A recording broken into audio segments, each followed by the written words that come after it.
සුබ දවසක් වේවා දුවල පුතාලා හැම දිනෙකටම ඔයාලා හැමෝටම සුබ දවසක්. ඒ වගේම අපි අද කතා කරන්නේ grade 6 වල lessons 5 එක algorithm and flowchart. algorithm සහ ගැලීම් සටහන්. මේක ටිකක් අමාරු වචන දෙකක් වගේ පෙනුනට මේකෙන් කෙරෙන කාර්යය මොකක්ද කියලා අපිට තේරුම් ගන්න පුළුවන් වුණොත් right nothing special නේද algorithm and flowchart වචන ටිකක් ලොකුයි වගේ පේනවා. හරි. අපි පටන් ගමු මොකක්ද මේකෙන් කරන්නේ කියලා. මොනවද algorithm කියන්නේ මොනවද flowchart කියන්නේ?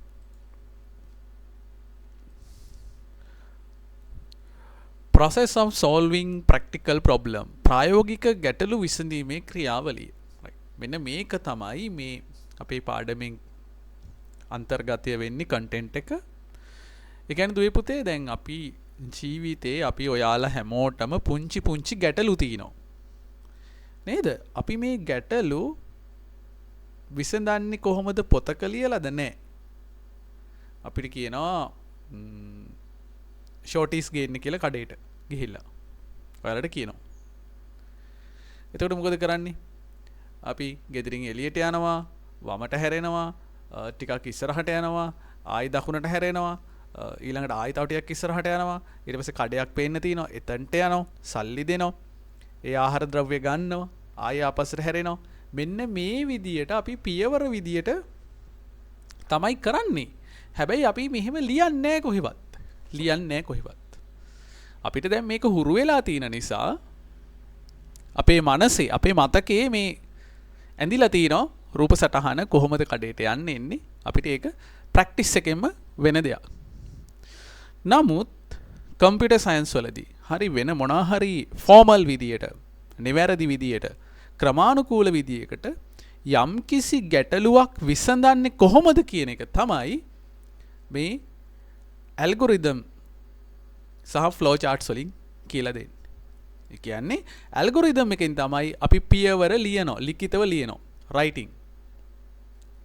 step by step writing. නේද? අපි step by step ලියාගෙන යනවා. මෙහෙම කරනවා කියලා. ආරම්භයක් තියෙනවා, අවසානයේ නිකන් ලියාගෙන යනවා. අපි ඒකට කියනවා it is called algorithm. A algorithm එක අපි ලියපු ඇල්ගොරිතම් එක අපි ඩයග්‍රෑම් එකකට නැත්නම් රූප සටහනකට ගත්තොත් it is called flowchart. අපි ඒකට කියනවා flowchart එක. හරි ලේසි. අපි ගැටලුවක් විසඳන ආකාරය පියවර විදියට ලියනවා. අපිට තියෙන ගැටලුව විසඳන විදිය. it is called algorithm. ඒක අපි රූප සටහනකට දානවා. it is called flowchart. ඒක තමයි flowchart එකක් කියන්නේ. දැන් රූප සටහනකට දානකොට මිනිස්සු ඇඳලා හිම දාන්න බෑ. ලෝකෙ පිළිගත්ත world wide standard එකක් තියෙනවා. සම්මතයක් තියෙනවා. සම්මත symbols ටිකක් තියෙනවා. දොළ පුතාලට මේ වීඩියෝ එක 3-4 පාරක් බලන්න. එතකොට මම මේ කියන දේ චුට පැහැදිලි වෙයි ඉස්සරහට යද්දි. right. එහෙනම් ගැටලුවක් විසඳීමේ මොනවාද ක්‍රමය? problem solving.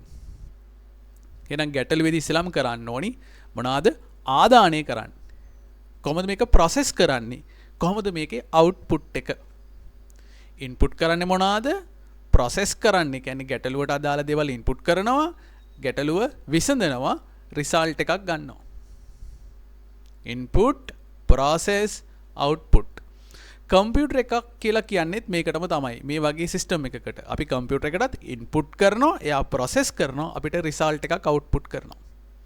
ඒ වගේ මෙතනදී අපිට ගැටලුවට අදාළ දේවල් input කරනවා, ඊට පස්සේ අපි ඒක සකස් කරන විදිය කියනවා, අවසානයේ result එක out කරනවා. හොඳයි. අපි යමු ඊළඟ slide එකට. පහත සඳහන් දේ කෙටියෙන් පහදන්න. briefly explaining the following. right. මොනවාද input ආදානය?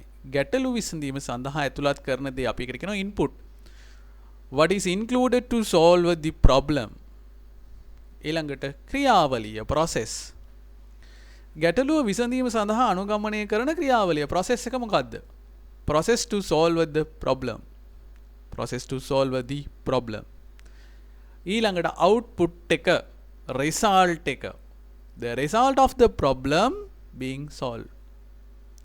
එහෙනම් හරි ලේසි. මොනවාද input කරන්නේ, මොකද්ද process කරන්නේ, මොකද්ද output එක. මොනවාද input කරන්නේ, ගැටලුවට අදාළ මොනවාද අපි input කරන්නේ, මොකද්ද process එක, අවසානයේ මොකද්ද result එක. මෙන්න මේක තමයි ක්‍රියාවලිය. මේක තමයි ක්‍රියාවලිය වෙන්නේ. හරි. දැන් අපි පොන්චි ගැටලුවක් අරගෙන මේක කොහොමද විසඳන්නේ කියලා බලමු ප්‍රැක්ටිකලි.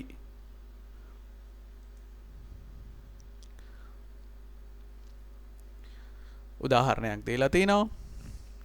නේද? අපිට හැමදාම දන්න උදාහරණයක්. කිරිතේ එකක් සෑදීමට අදාළ පියවර 5 දක්වා ඇත. ඒ අතරින් ආදානයට, ක්‍රියාවලියට, ප්‍රතිදානයට අදාළ පියවර තෝරා ඒවට අදාළ ඉංග්‍රීසි අක්ෂර හෝ අක්ෂරය ඉදිරියෙන් ලියන්න. Example 1. The steps related to making a milk tea are given below. Out of them, select the steps related to the input, process, output and write them in front of the relevant English letter or letters. Right? You can read both of Sinhala and English paragraph. ඔගලන්ට ඉංග්‍රීසි එක කියවන්න, සිංහල එකත් කියවන්න. එතකොට මේ දෙකෙන්ම දාලා තින්නේ ඔබට මේ භාෂා දෙකම වැදගත් වෙන නිසා. සමහරවිට ඉංග්‍රීසි එක කොහොම තේරෙන්නේ නැති වුණොත් සිංහල මීනින් එක තියෙනවා. ඒක කියවලා තේරුම් ගන්න පුළුවන්. හරි. එහෙනම් කොහොමද අපි මේ මොනවාද ස්ටෙප්ස් ටික? A B C D F G කියලා දාලා තිනවා. මොනවද අපි දාලා තියෙන්නේ කියලා බලමු. ජලය, සීනි, තේකොළ, කිරිපිටි වැනි අවශ්‍ය ද්‍රව්‍ය සපයා ගැනීම, ජලය උණු කර ගැනීම, උණු කරගත් ජලයට තේකොළ එක් කිරීම, කිරිපිටි හා සීනි මිශ්‍ර කිරීම, සාදාගත් කහට තේ ඉහත මිශ්‍රණයට එක් කර ගැනීම, සියල්ල මිශ්‍ර කර තේ කෝප්පයක් සාදා ගැනීම, සාදාගත් තේ කෝප්පය. අවසාන රිසල්ට් එක. නේද? හරි. දැන් අපි මේක කියද්දි හිතෙනවා තේ එකක් හදන්න මෙච්චර දේවල් කරන්න ඕනද කියලා. නේද? ඔයාලා හැදුවේ නැත තම්මල තාත්තලා මේක හදලා දෙන්නේ නම් මෙච්චර දෙයක් කරලා තමයි. පුංචි දෙයක් නේ? හරි. අපි බලමු කොහොමද මේක වෙන්නේ කියලා. right. අපි ඉංග්‍රීසි මීනින් එකක් දාලා තිනවා. Provide essential floods such as water, sugar, tea leaves and milk powder, boiling water, add tea leaves to boil water. Mix milk powder and sugar, add the infused tea to the above mixture. Mix everything and make a cup of tea, borrowed tea, cup of brewed tea. හරි. ආදානයට මොනවද තියෙන්නේ? ඒක. ක්‍රියාවලියට තියෙන්නේ මොනවද? B C D E F තමයි process එක. result එක තමයි output එක තමයි පුතේ G කියලා කියන්නේ. හොඳයි. එහෙනම් මේක නැවත කියවන්න. input මොනවාද input කරන්නේ? මොනවාද input කරන්නේ? මොනවාද input කියන කොටසට දාන්නේ අපි? ඒක හදන මොනවාද input කරන්නේ? දාන්න ඕන දේවල් ටික. කොහොමද මේක කරන්නේ? process එක. process එක කොහොමද මේක කරන්නේ? B C D E F වල process එක තියෙනවා. අවසානයේ හොඳ තේ එකක් අපිට හම්බ වෙනවා. මේක තමයි G වල අදහස් කරන්නේ result එක. හරි. අපි ඊළඟ slide එකට යමු. තව උදාහරණයක් දීලා තිනවා. සංඛ්‍යා දෙකක එකතුව සෙවීමට අදාළ ආදානයේ ක්‍රියාවලිය හා ප්‍රතිදානය ලියන්න. සංඛ්‍යා දෙකක් එකතු කරන්න කියලා කියනවා. සිම්පල් කැල්කියුලේෂන් එකක් නේද? සිම්පල් මෙතඩ් එකක්. පුංචි සංඛ්‍යා දෙකක් එකතු කරන්න මොනවා හරි කමක් නැහැ සංඛ්‍යා දෙකක්. මොනවාද මේකට ඉන්පුට් කරන්නේ? ඉන්පුට් කරන්නේ සංඛ්‍යා දෙක. පළමු සංඛ්‍යාව හා දෙවන සංඛ්‍යාව. process එක මොකද්ද? පළවෙනි සංඛ්‍යාව හා දෙවන සංඛ්‍යාව එකතු කිරීම. ඒක සංඛ්‍යා දෙක එකට එකතු කරනවා. result එක මොකද්ද? එකතුව ප්‍රදර්ශනය කරනවා. display the total එක. Write the input, process and output of the search for them sum of two numbers. What are the inputs? Input of the first number and the second number. Right? You can input any numbers. Right? So like that 1, 2. right? Process adding the first number and the second number. අපි එකතු කරනවා පළවෙනි number එකයි දෙවෙනි number එකයි. It is called processing. That part is processing part, right? The last one, output the result, display the total. අපි පෙන්වන්න ඕනි total එක. ඒක තමයි අපි output එක සංඛ්‍යා දෙකේ එකතුව display කරන එක. හරි, මේක for an simple example එකක්. මේක ඔයගලන්ට හොඳට තේරෙන්න ඕනි මොකද්ද මේ කියන්නේ කියලා. මේක හොඳට තේරුම් ගත්තොත් අපිට ඉස්සරහ තියෙන ඕන ප්‍රශ්නයකට problem එකකට විසඳුමක් දෙන්න පුළුවන්. මේ structure එක input process output කියන structure එක අපි ඔළුවට දාගත්තොත් අපිට ඕන ගැටලුවකට solution එකක් දෙන්න පුළුවන් වෙනවා පුංචි ඔයාලට. හරි. අපි යමු ඊළඟ slide එකට.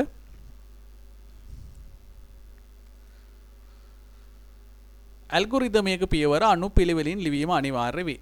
all right. ඔව්.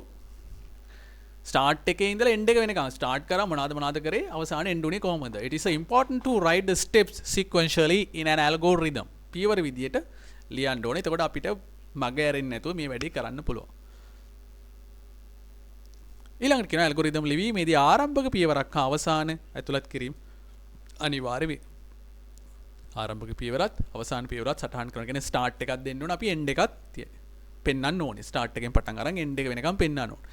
It is compulsory to include an initial steps and final steps in writing an algorithm. හරි. අපි දැන් අපි කරන ගැටලුවට විසඳුමක් හොයන එක ලියන්න හදන්නේ නේද? හරි. කලිනුත් මේක කිව්වා. chocolate cake එකක් සෑදීමට අදාළ algorithm ලියන්න. Write down the algorithm for making a chocolate cake. නේද?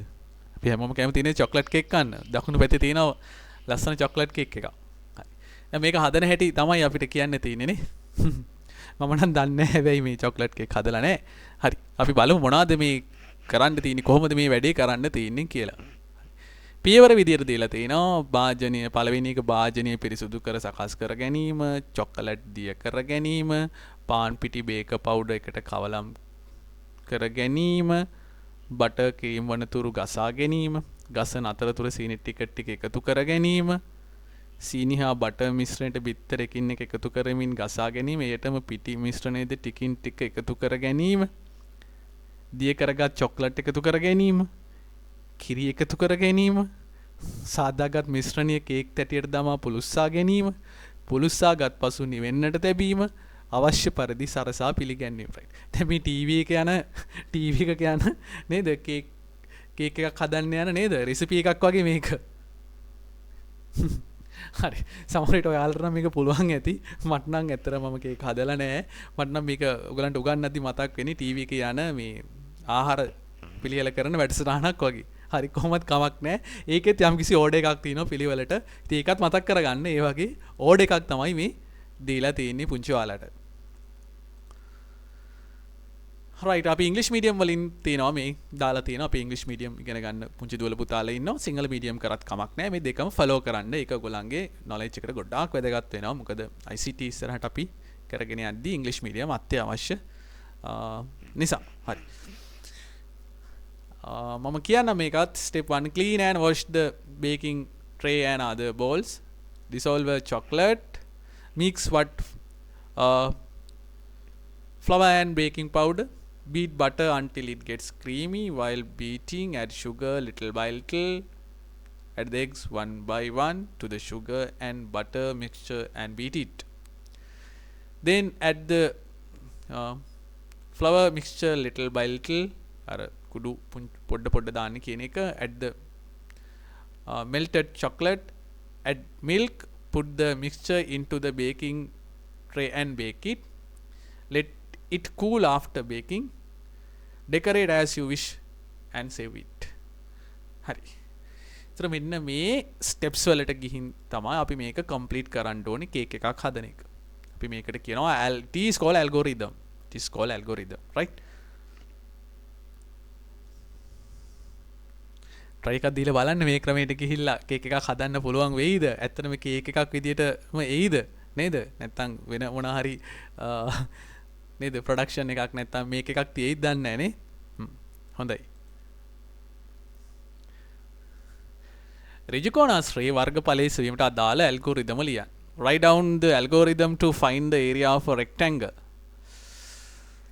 ඍජුකෝණාශ්‍රයක්. හරි. දකුණු පැත්තේ දීලා තියෙනවා නේද? ලස්සන ඍජුකෝණාශ්‍රයක්. දිග තියෙනවා, පළල තියෙනවා. දිග පළල මේ අතට දිග පළල නේද? length එකයි width එකයි. ආරම්භය ඍජුකෝණාශ්‍රය දිග ලබා ගැනීම, ඍජුකෝණාශ්‍රය පළල ලබා ගැනීම, වර්ගඵලය ලබා ගැනීම සඳහා දිග හා පළල ගුණ කිරීම, වැඩි කිරීම, වර්ගඵලය ප්‍රකාශ කිරීම අවසානයේ. මෙන්න ආරම්භය පෙන්නලා තිනවා. මෙන්න පුතේ අවසානයේ මෙතනදී ආරම්භය පෙන්නලා තිනවා. මෙතන අවසානය පෙන්නලා තිනවා. ඊටාම වැදගත්. right. ඒ අතර ක්‍රියාවලිය මෙතනදී පෙන්නලා තිනවා. Step 1, start, get the length of the rectangle. The next step is get the width of the rectangle. Area is equal length by width. And finally get the area of the rectangle. You can display area of the rectangle. After that, end of the program. Right. මෙන්න මේ විදියට තමයි අපි ඍජුකෝණාශ්‍රයක වර්ගඵලය හොයන්න කියලා කිව්වොත් algorithm එක ලියන්න ඕනි. ඇල්ගොරිදම් එක හදන්න ඕනි. හරි. අපි යමු ඊළඟට. දැන් අපි ඇල්ගොරිදම් එක කියන්නේ මොකක්ද කියලා පුංචි ඔයාලට තේරෙනවා. ඊළඟට මේ හදපු ඇල්ගොරිදම් එක යූස් කරලා කොහොමද ෆ්ලෝ chart එකක් අඳින්නේ කියලා. ෆ්ලෝ chart මං කිව්වා රූප සටහනක් නේද ඇල්ගොරිදම් එකේ තියෙන එක. අපි රූප සටහනකින් පෙන්නනවා අපිට තියෙන ගැටලුවට විසඳුම්. ගැලීම් සටහනක් කියන කුමක්ද? what is a flow chart? ගැලීම් සටහනක් කියනු ඇල්ගොරිදම් එක පියවර රූපමය ආකාරයෙන් ඉදිරිපත් කිරීමයි. A flow chart is a graphical representation of the step of an algorithm. මේ වචන ටිකක් ලොකුයි වගේ පේනවා. ඒ වුණාට අපි සරල අදහස simple concept එක මොකක්ද කියලා ඔයාලට මම කිව්වම තේරෙනව නේද? flow chart is a graphical representation of the steps of an algorithm. රූපමය විදියට අර අපි ලියපු ඇල්ගොරිදම් එක පින්තූර කියන්නේ සම්මත සංකේත වලින් පෙන්වන එක තමයි flow chart එකක් කියලා අදහස් කරන්නේ. right. ඊළඟට අපි බලමු මොනවාද මේ සම්මත සංකේත කියලා. හරි. මේ තියෙන සම්මත සංකේත ටික අපි මේ වැඩේ කරගෙන යන්න. මෙච්චරයි ඕන වෙන්නේ. ගැලීම් සටහන් වලදී එක් ක්‍රියාව පෙන්වුම් කිරීම සඳහා සුවිශේෂී වූ රූප සටහන් භාවිතා කරයි. Standard symbols are used to show each action. මොනවාද මේ වැදගත්ම කොටස මෙන්න තියෙනවා. මේක තමයි ඉතාම වැදගත්. අපි රූප සටහන පුතේ හරියටම අඳින්න ඕන අදාළ සිම්බල් එක අදාළ තැනට. මෙන්න තියෙනවා ඕවල් එක. ඕවල් එකකින් මොනවද කරන්නේ? ප්‍රෝග්‍රෑම් එකක් ආරම්භය හෝ අවසානය පෙන්වන්නේ ඕවල් එකකින්. එහෙනම් ඕනම ප්‍රෝග්‍රෑම් එකක් පටන් ගනිද්දී ෆ්ලෝ chart එක අඳින්න ස්ටාර්ට් කියන ඕවල් එකකින් නැත්නම් ස්ටාර්ට් එකෙන් මේකෙන් තමයි පටන් ගන්න ඕන. ඉවර වෙන්නත් ඕනි මේ සිම්බල් එකේ. ඊළඟට අපි මොනවා හරි දේවල් ඉන්පුට් කරනවා නම් මේ සිම්බල් එක ඇතුලේ තමයි අපි දාන්නේ ඉන්පුට් එක. හෝ අවුට්පුට් එක. ඉන්පුට් වලට පාවිච්චි කරන්නේත් මේ සිම්බල් එක, අවුට්පුට් එකට පාවිච්චි කරන්නේත් මේ සිම්බල් එක. එතකොට මේකට අපි සාමාන්‍යයෙන් රොම්බස් කියලාත් කියනවා. හැබැයි හරිම වචන නිවැරදි වචනේ තමයි පැරලිලෝග්‍රෑම් කියන එක. පැරලිලෝග්‍රෑම් කියන එක තමයි හරිම මීනින් එක මේ සිම්බල් එකේ. ඊළඟට තියෙන රෙක්ටැන්ගල් එකක්. මේ රෙක්ටැන්ගල් එක යූස්ඩ් කරන්නේ ප්‍රොසෙස් එකකට සකස් කිරීමකට හෝ ක්‍රියාවලියකට. අපි ප්‍රොසෙස් කියලා කියනවා සකස් කිරීමටත් ඒ වගේම ක්‍රියාවලියකටත්. වරද්ද ගන්න එපා. ගණන් එකතු කරන්න අඩු කරන්න බෙදන්න ඒකත් ප්‍රොසෙස් එකක්. අපි කෑමක් හදනවා නම් ඒකේ යම්කිසි ක්‍රියාවලියක් තියෙනවා නම් ඒකත් ප්‍රොසෙස් එකක්.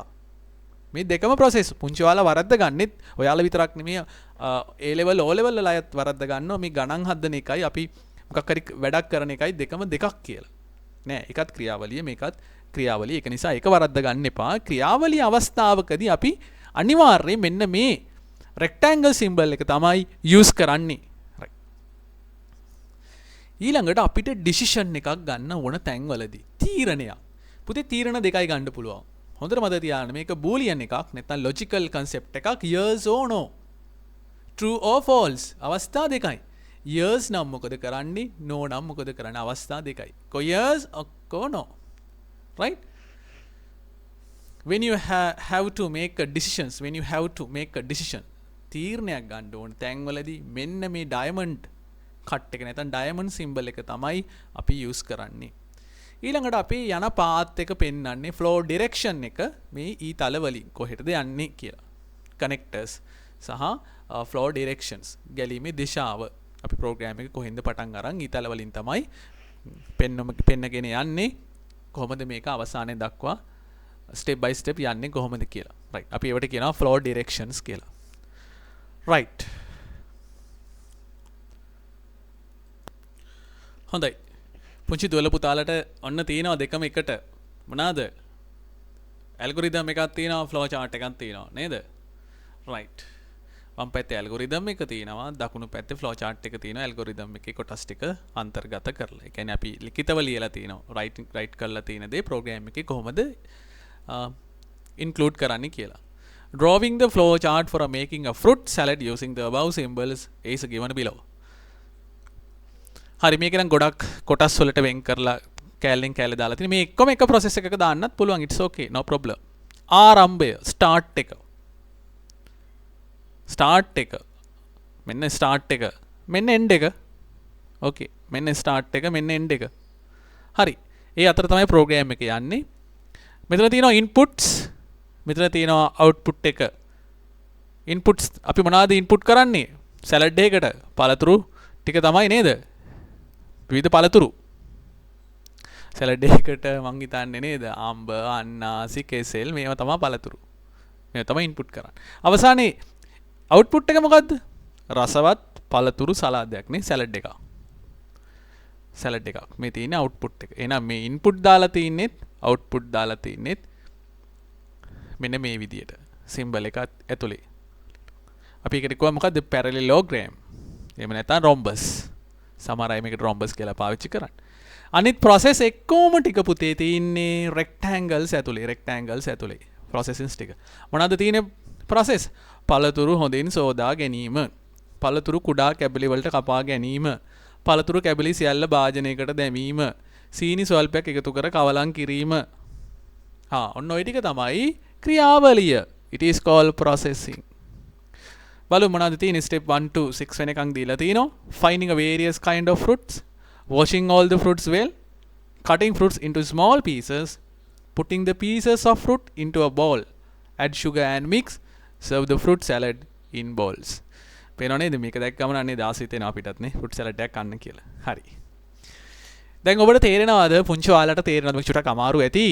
චුට්ටක් තේරුණොත් මම නම් හැපි. මොකද grade 7 8 9 10 11 වෙනකම්ම මේ lesson එක යනවා. නිසා පුංචි ඔයාලට හොඳ foundation එකක් දාගන්නයි මට ඕනි. මොකද හොඳට මේක logically හිතන්න ඕන එකක්. logically අපි හිතලා කරන්න ඕනි දෙයක්. හරි. අපි යමු for another example. බලමු ඊළඟ example එක. සංකේත භාවිතා කරමින් පහත ත්‍රිකෝණයේ පරිමිතිය ලබා ගැනීමට අදාළ ගැලීම් සටහන අඳින්න. හරි. Draw the corresponding flow diagram to obtain the perimeter of the triangle below using symbols. ත්‍රිකෝණයේ පරිමිතිය කොහොමද හොයන්නේ කියලා.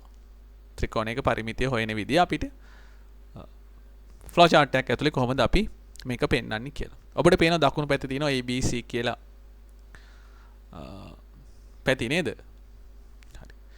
අපි කොහොමද මේක ලියන්නේ? ආරම්භය start එක අවසානය right. ආරම්භයේ තියෙනවා අවසානයේ තියෙනවා. ඔබට පුංචි ඔබට පේනවා start එකයි end එකයි තියෙනවා. ඒ අතර තියෙනවා input ඊළඟට process එක තියෙනවා. හරි.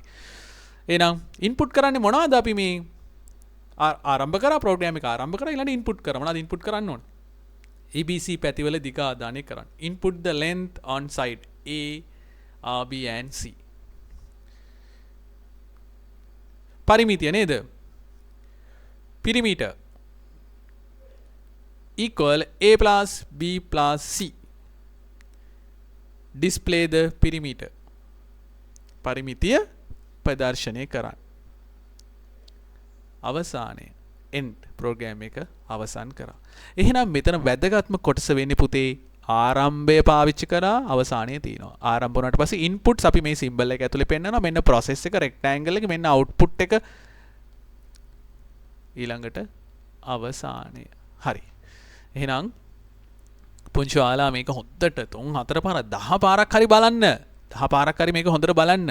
ප්ලේ කරන්න. කරලා නොතේරෙන තැනක් තිබුණොත් මට group එකේ comment එකක් දාන්න. අපි ඊළඟ lesson එකෙන් හම්බ වෙමු. එහෙනම් ඔයාලා හැමෝම පරිස්සමින් ඉන්න. බොහොම ස්තුතියි.